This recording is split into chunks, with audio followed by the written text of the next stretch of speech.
Alright, so who here can give me a real brief explanation of why the Great Wall of China was built? Anything? Keep people out. Alright, keep people out. So we have a we have a basic understanding of the purpose of these structures. So now let's come 500 years forward to the present and talk about a wall in the making right now. The United States and Mexico border are,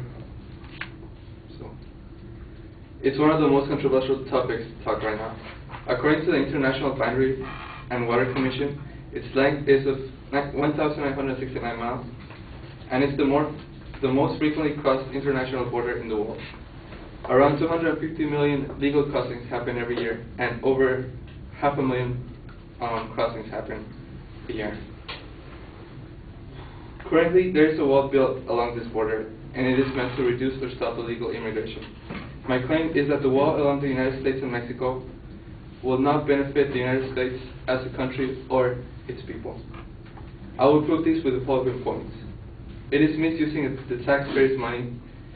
It will not stop the illegal entrance of people to the country. And there are laws being broken and overridden in order to complete this wall. Alright, let's talk about money first, since the economy is pretty messed up right now. The wall is misusing the taxpayer money. It's our money. According to the Homeland Security Secretary, Michael Sherrill, building a wall across the border will cost too much. An estimated 2,000-mile long border wall will cost between $4 and $8 billion. One thing that he had right, it was that it would cost too much, but not his numbers. An estimated $14 million was meant to be spent for the San Diego fence that was built, about $1 million per mile. The first 11 miles ended up costing $42 million, $3.8 million per mile. So that's 3 times as much as it was meant to be. So if we made it a more realistic amount, it will be over $7.6 billion spent on this wall. And that's without counting the desert around New Mexico, Arizona, Texas, which would take more money to build around them. So how is the government spending this money when there's other things to be spent on, like our education, where we're paying more money than we should for this school?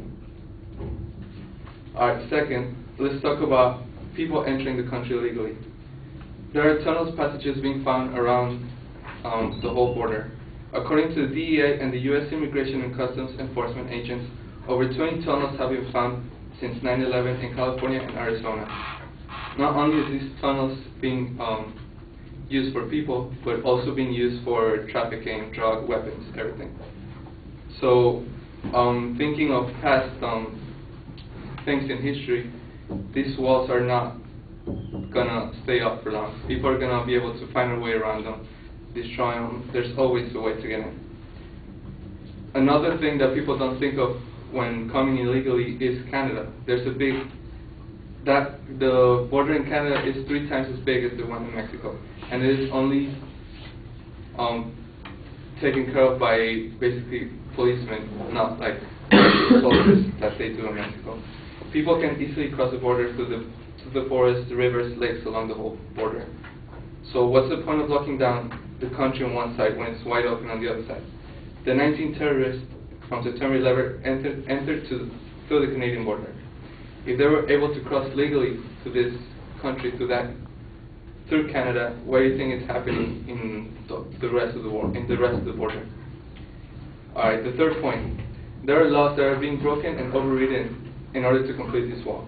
The Real ID Act of 2005 gives the Secretary of Homeland Security the power to waive laws that will interfere with the construction of this wall.